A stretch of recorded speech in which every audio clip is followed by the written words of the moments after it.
Salut à tous, c'est Minel. Aujourd'hui, je vais vous parler d'intuition. C'est un sujet qui me passionne beaucoup, donc j'ai envie de le faire de manière assez claire et j'espère que j'y arriverai.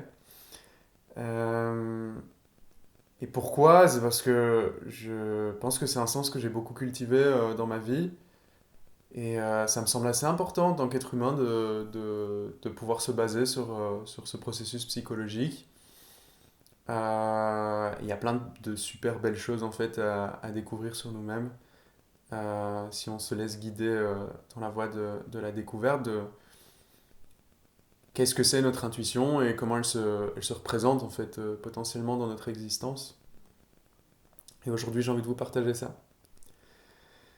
Et donc qu'est-ce que c'est pour moi l'intuition? Je vais déjà parler de pourquoi en fait, comment en fait je me suis découvert en fait euh, cette possibilité de comportement en moi. Je dirais que c'est parce que en tant que médecin, quand je travaillais, j'ai petit à petit en fait commencé à remarquer qu'il y avait différents types de médecins et qu'on avait différents outils. On avait tendance à se pencher sur différents outils pour pouvoir poser un diagnostic. On peut se dire que quand on reçoit des patients, en fait, on est un peu comme face à des enquêtes et on a besoin de trouver potentiellement une réponse face à des symptômes qui sont décrits, des manifestations physiques, psychologiques, que sais-je. Et nous, notre but, ça va être d'emmagasiner toutes les informations qu'on peut emmagasiner pour pouvoir poser éventuellement un diagnostic et puis aider la personne de manière adéquate. Et moi, je me suis rendu compte que personnellement, il y avait des moments où je suivais de manière un peu comme dans un espèce d'état de transe ou de rêve. Je suivais en fait un fil de conscience qui m'amenait souvent à trouver la réponse, alors que beaucoup d'autres médecins qui m'entouraient étaient plutôt des personnes qui avaient tendance à déterminer une liste de diagnostics possibles et puis faire tous les examens nécessaires pour pouvoir s'assurer en fait que euh, la personne n'avait pas telle ou telle maladie. On va dire que la plupart des personnes que je voyais dans mon entourage avaient tendance à travailler par exclusion, donc exclure plusieurs diagnostics différents, alors que je travaillais aussi de cette manière, mais il y avait de temps en temps en fait comme un espèce de couloir qui se dessinait comme de manière plus ou moins consciente, où je me disais ah ouais je vais aller dans cette direction, et comment ça se répercute, ben je faisais des recherches dans tel livre à la bonne page et je tombais sur une information de manière assez magique ou sur Internet, je cherchais, en fait, il y a des bibliothèques d'articles scientifiques et je tombais assez magiquement sur un article scientifique qui correspondait à la situation qui était en face de moi. Et c'est vraiment comme cette espèce de vague impression d'avoir besoin d'aller dans une direction qui me guidait dans celle-ci. Et donc, il y a plusieurs courants de pensée qui décrivent l'intuition de manière assez différente. Les matérialistes, donc les personnes qui considèrent que nos processus psychologiques sont conditionnés par ce qui se passe au niveau neurochimique, donc quelle substance chimique ou neurotransmetteur est relargué à tel endroit du cerveau, euh, quels circuits neuronaux, donc c'est des connexions entre différents neurones, les cellules certaines cellules du cerveau, comment en fait ces différentes régions qui interagissent les unes avec les autres permettent de développer certains processus psychologiques. Ben, les matérialistes, ils vont dire plutôt on est à une situation A, et puis il y a une situation B, C, D, E au niveau inconscient qui va amener à un résultat F. Et donc c'est qui sera plutôt conscient. Et donc c'est comme si un plongeur en fait plongeait entre une situation où il y a un problème avec des inconnus, il plonge dans l'eau et il va récupérer les informations, et ça c'est le cerveau de manière assez inconsciente qui le fait, sans que nous on ait vraiment l'idée de tous ces processus de pensée qui se passent de manière un peu sous l'eau. sans qu'on soit vraiment sous un seuil conscient, donc sans qu'on soit vraiment conscient de ça, puis qui amène à un résultat quelconque qui nous permet d'avancer par rapport à ces inconnus de base. Et ça, c'est un peu ce que les matérialistes disent. Et moi, je me suis beaucoup intéressé à ça. J'ai commencé à beaucoup me poser des questions par rapport à l'intuition. Et me dire, ouais, c'est un peu magique, en fait, cette histoire de inconsciemment le cerveau qui processe énormément d'informations et qui nous permet de développer, en fait, ce flux. Et ce qui m'a un peu mis la puce à l'oreille et fait réfléchir beaucoup, c'est que par moments, j'avais l'impression que ce flux de pensée inconscient, il m'amenait dans une direction dont j'avais pas forcément les informations de base de manière très consciente à l'avant-plan. Je me disais, mais comment est-ce que j'ai pu arriver en fait avec ces problèmes-là, cet inconnu-là, à cette réponse-là? C'est pas possible parce que c'est quelque chose qui m'avait l'air d'être un processus émergent, quelque chose qui m'apparaissait tout à fait nouveau. Et je me suis beaucoup intéressé à ça et je suis tombé en fait sur un livre qui a beaucoup changé ma vie de manière générale, qui s'appelle L'homme à la découverte de son âme. C'est un livre qui a été écrit par Carl Jung, un psychologue, c'était un des disciples de Freud. C'est un psychologue qui a beaucoup développé la psychanalyse et il y a pas mal de psychanalystes actuellement qui se décrivent du courant de psychanalyse jungienne. Et en fait, ce qu'il disait, Carl Jung, il disait que l'intuition était un des 4 processus psychologiques principaux que les êtres humains utilisent de manière journalière et de manière plus ou moins consciente. Et donc, quels sont les 3 autres processus psychologiques? Ben, il y a la pensée, c'est tout ce qui est cette question d'idéation, catégorisation, vraiment réflexion consciente, que ce soit de manière très concrète ou abstraite. Puis on a les émotions, qui sont du coup plutôt bah, tout ce qui dépend un peu de notre système limbique, ces émotions, c'est la tristesse, c'est la colère, c'est la joie, qui sont plutôt des émotions primaires, et puis tout ce qui se décline en émotions secondaires, et les réactions corporelles potentielles qui y sont associées.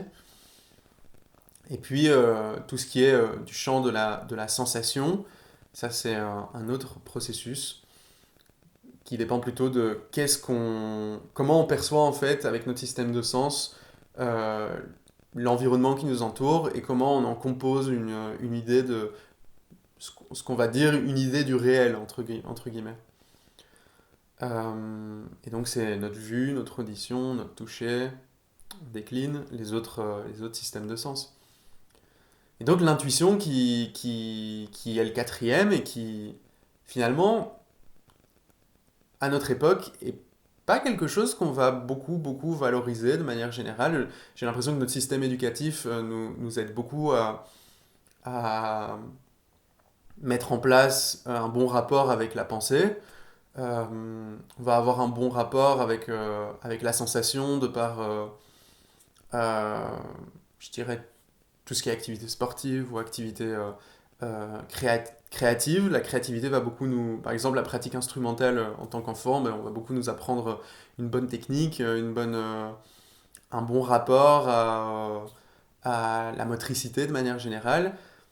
Mais tout ce qui est ce courant de l'intuition, l'improvisation ou l'émotion aussi, sont pas forcément des émotions, enfin des processus psychologiques qui sont valorisés actuellement à notre époque. En tout cas pas à l'avant-plan. Et c'est vrai que moi, personnellement, ces 2 processus psychologiques, ils étaient assez inconscients pour moi pendant toute une durée de ma vie. Et malgré tout, ça m'aidait à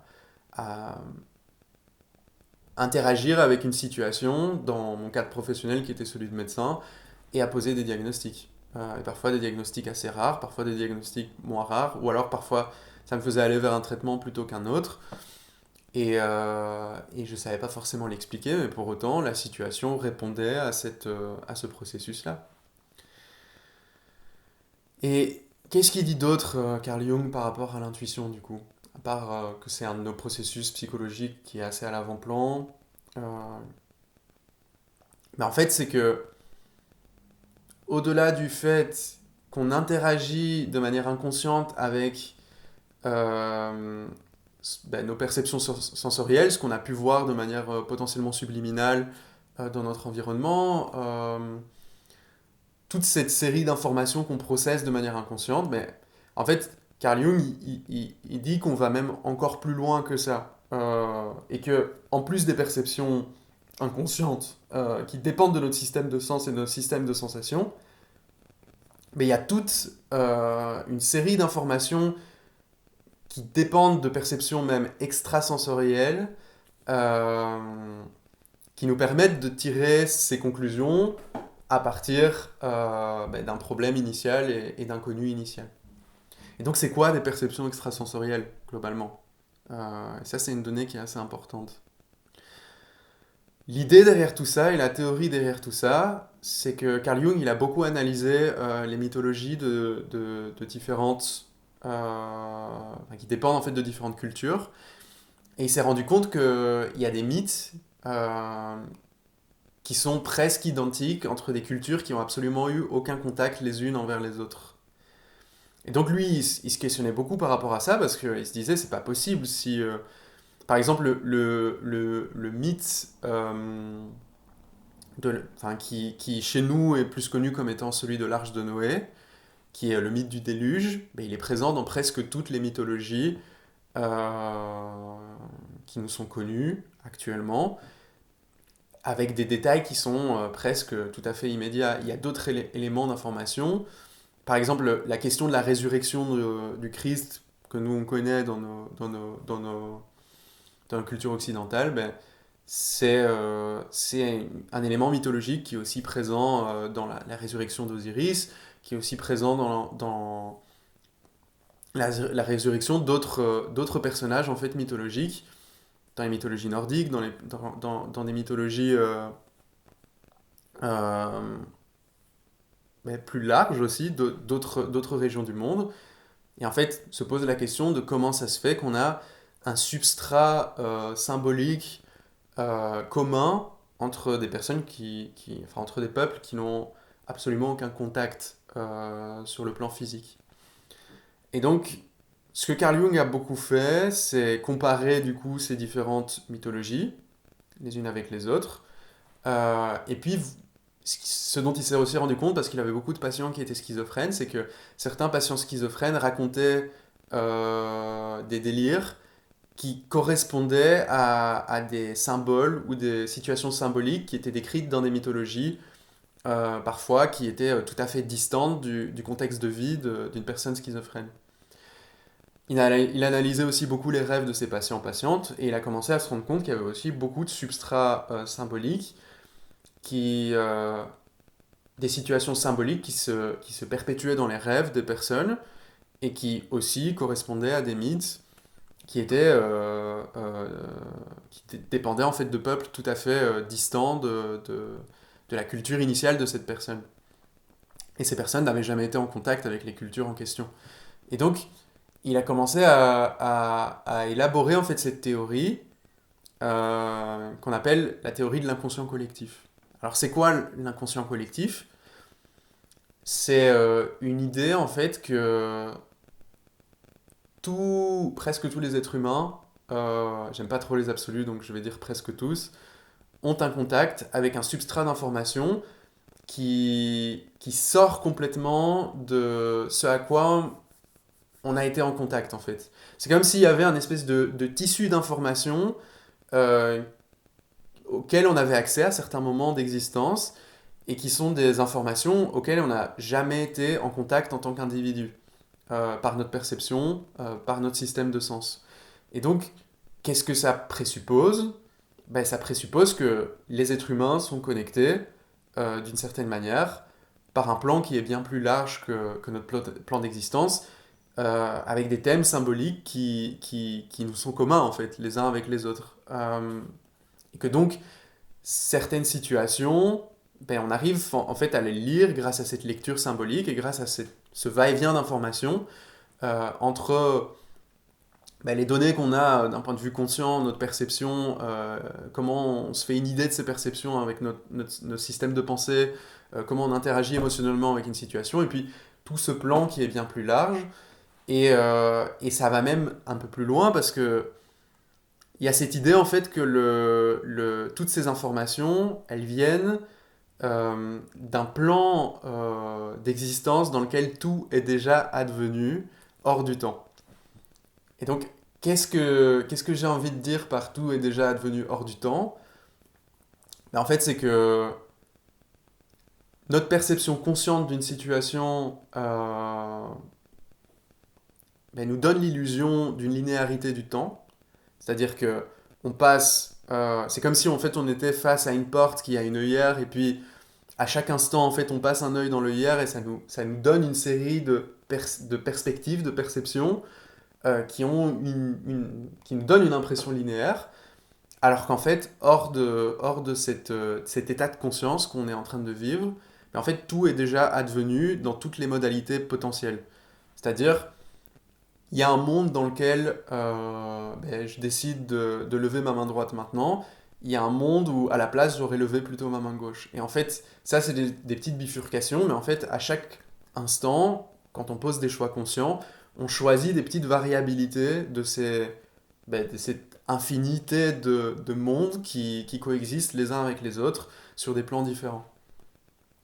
Et l'intuition, qu'est-ce que ce serait dans tout cela? C'est le moment en fait où de manière assez inconsciente, enfin plus ou moins consciente, on se lie en fait à cette immensité d'informations et on arrive à en retirer des informations qui peuvent nous permettre de prendre un choix ou un autre. L'exemple que Carl Jung décrit, c'est celui par exemple, de chasseurs ou de personnes qui sont potentiellement en contact avec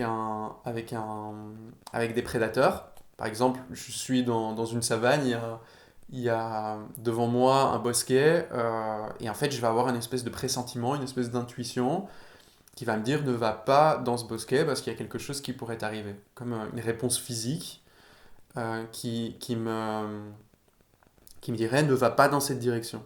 Et du coup, je ne vais pas dans cette direction et du coup, je survis. Et donc ça nous permet soit effectivement de maximiser notre survie, ça nous permet aussi de prendre des décisions qui nous amènent à aller plus dans un sens ou dans un autre. Et c'est assez intéressant parce que à partir du moment où je me suis intéressé du coup à ce que Carl Jung disait, je me suis intéressé à d'autres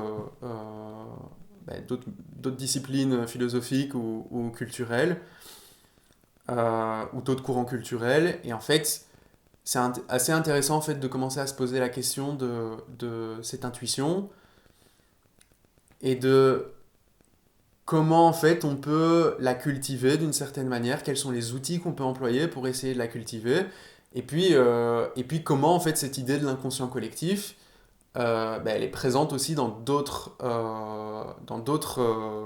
courants culturels ou spirituels ou philosophiques ou même scientifiques, et ça c'est intéressant. Je vais commencer par le courant scientifique, et c'est un truc qui est très intéressant, mais la CIA a fait donc l'agence gouvernementale américaine, la CIA, a fait dans les années 60-70 beaucoup, beaucoup, beaucoup d'expériences sur ce qu'on appelle le remote viewing, et sur, de manière générale, ce qu'on appelle les perceptions extrasensorielles. Et l'idée derrière tout ça, c'était que certaines personnes mises dans des conditions où elles cultivaient en fait ce don d'intuition, arrivaient à recevoir de l'information sans forcément être en contact par leur système de sens avec une situation. Et donc, les personnes qui faisaient du remote viewing et qui étaient entraînées à le faire, étaient entraînées à le faire pour des raisons d'espionnage, pour pouvoir espionner les Russes, et puis les Russes entraînaient des personnes pour pouvoir espionner les Américains. Et les expériences sont hyper intéressantes. C'est en gros des gars qui sont dans un salon et qui s'entraînent à lire euh, la situation dans laquelle une personne qui est à l'autre bout du monde se trouve. Par exemple, quel est le décor qui entoure une personne, et elles vont se mettre à le dessiner, et en fait elles vont avoir des seuils de précision qui vont atteindre jusqu'à 70 ou 80%. Euh, donc mettons, il y a une personne qui est dans une gare à l'autre bout du monde, quelqu'un qui est entraîné à être remote viewer va se mettre, et par remote viewer c'est donc cette question de la vision à distance, une personne qui est entraînée à avoir cette vision à distance va se mettre à dessiner en fait presque exactement le décor qui entoure cette personne. Mais donc comment on cultive notre intuition euh, pour prendre des décisions? Et moi c'est quelque chose que j'ai beaucoup travaillé en improvisant en musique. Et en travaillant en fait en improvisant en musique en groupe avec d'autres improvisatrices, d'autres personnes qui improvisaient en musique, et en fait de me rendre compte que parfois, sans même qu'on on va en fait prendre la décision de changer complètement le rythme ou l'harmonie d'une improvisation, et de manière tout à fait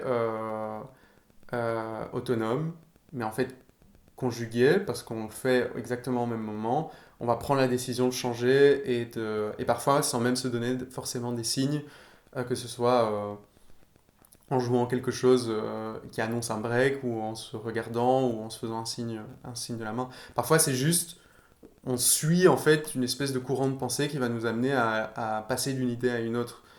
Et parfois, le fait de le faire de manière aussi synchrone m'a vraiment posé question en fait et ça m'a permis de continuer à développer ça. Alors, comment on peut cultiver, à part dans ces contextes créatifs, notre intuition? Ben, je vais parler du concept de synchronicité de Carl Jung, qui est cette idée en fait que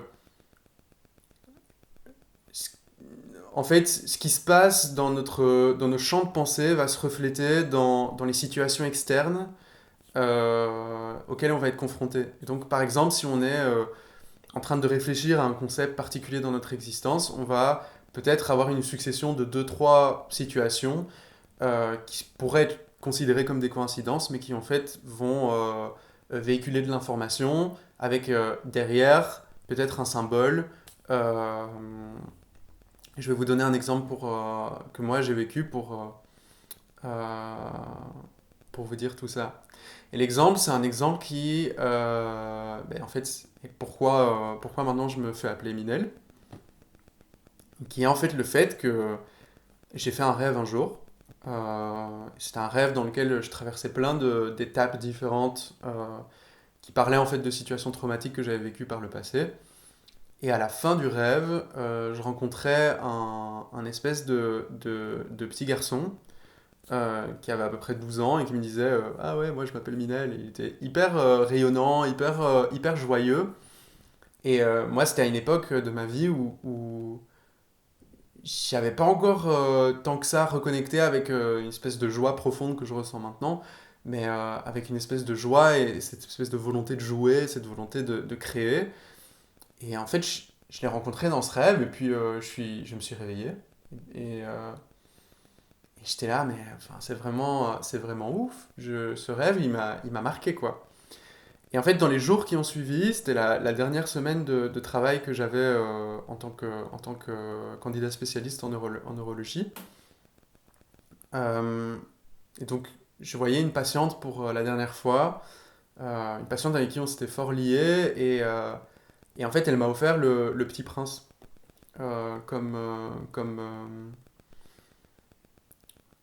comme cadeau en fait d'au revoir, comme cadeau d'adieu. Et en fait, j'ai lu Le Petit Prince et j'ai beaucoup pleuré, et ça m'a beaucoup marqué, parce que c'était un livre que j'avais plus lu depuis mon enfance, et même dans mon enfance, je pense que je l'ai pas tant lu que ça. Et en fait, pour moi, cette figure de Minel, c'était la figure du Petit Prince. Et c'était vraiment 2 jours après avoir fait ce rêve. Et puis, 2 jours après avoir reçu ce livre, j'ai un ami à moi très proche avec qui je me mets à parler, et il me raconte de manière assez spontanée que lui, en étant enfant, il lisait beaucoup Le Petit Prince et ça le faisait beaucoup pleurer, et que ça le marquait beaucoup. Et donc, sur une semaine, alors que moi je veux dire, le reste du temps, on ne parle jamais du Petit Prince, ben en fait, j'ai trois coïncidences qui vont un peu dans ce sens ben, du Petit Prince, et puis je me mets à avoir une espèce d'intuition, une espèce d'impression que j'ai besoin de rechercher sur ce concept. Et en fait, je recherche le concept symbolique qui est lié derrière la figure du Petit Prince. Et en fait, c'est un concept qu'on appelle celui du puer aeternus, l'enfant éternel. Et c'est ben, ce que les Anglais disent inner child, donc l'enfant intérieur. C'est vraiment cette reconnexion avec une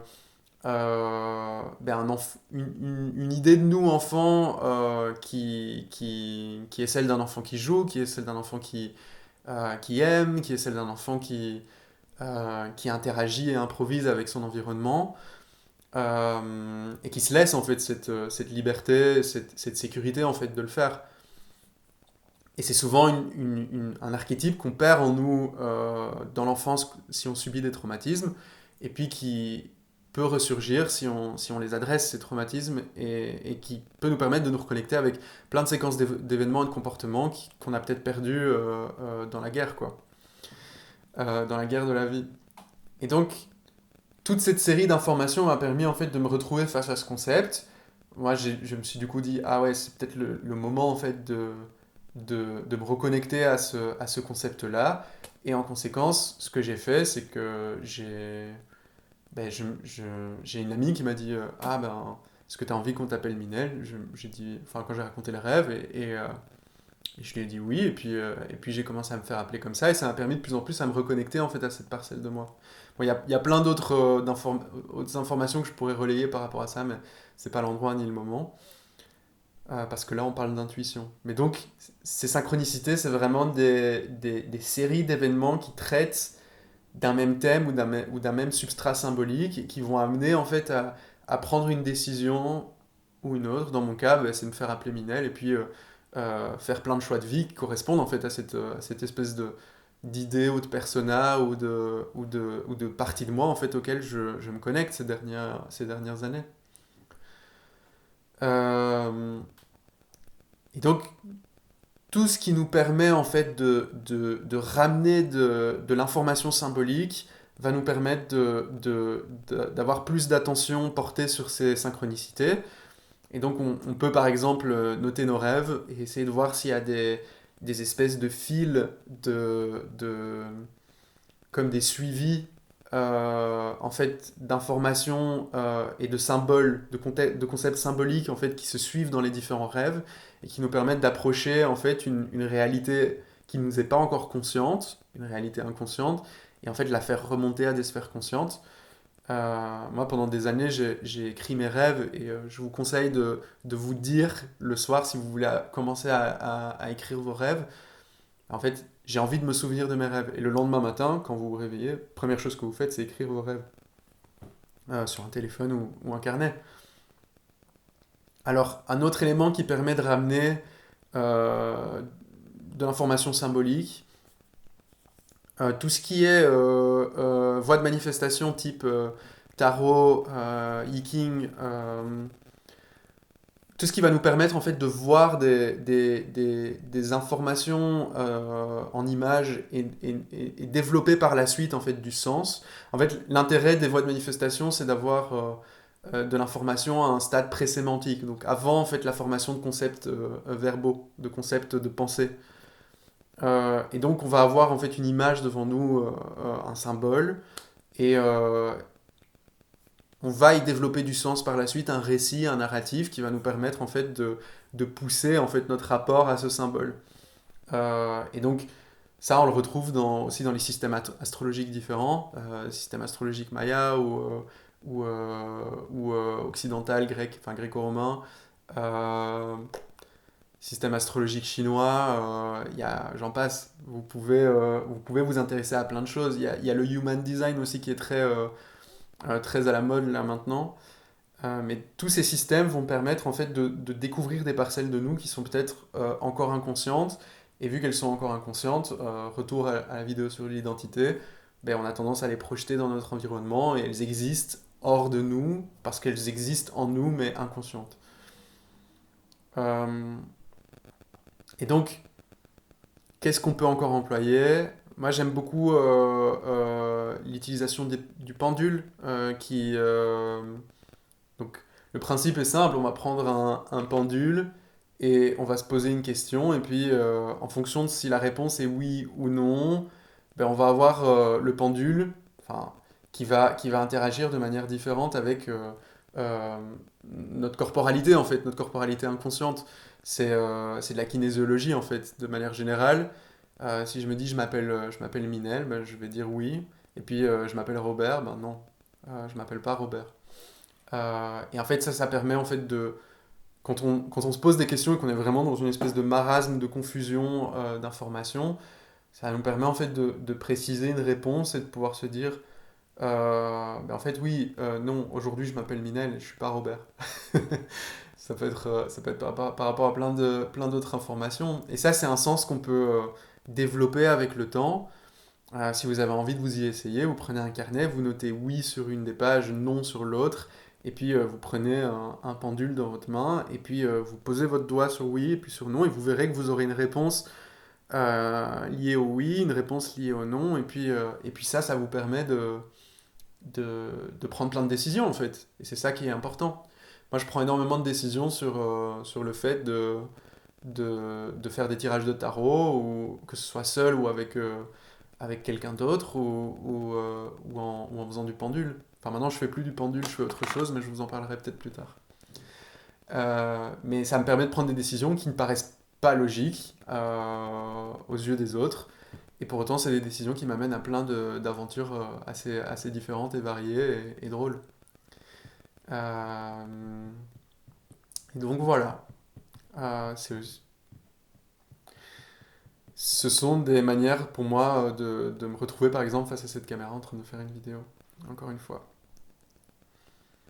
C'est un peu ce que j'avais envie de dire pour l'intuition. Je suis désolé pour la coupure au milieu de vidéos. À peu près à 20 minutes, mon appareil photo il a tendance à couper les vidéos et à se mettre en veille.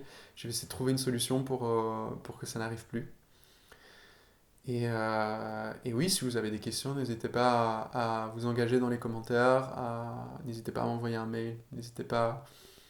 Moi, je suis toujours pour des collaborations sur des projets créatifs ou des projets où on parle de ce genre de sujet.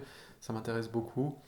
Donc, si vous voyez cette vidéo et que vous vous dites, dans votre tête germe une intuition, un pressentiment de m'envoyer quelque chose, n'hésitez pas. Je ne mords pas, je suis ferme et j'aime faire respecter mes limites, mais pour autant, si les choses se passent de manière correcte pour moi, je serai tout à fait ouvert à collaborer. Voilà, je vous envoie plein d'amour, c'est tout pour cette vidéo et je vous dis à bientôt.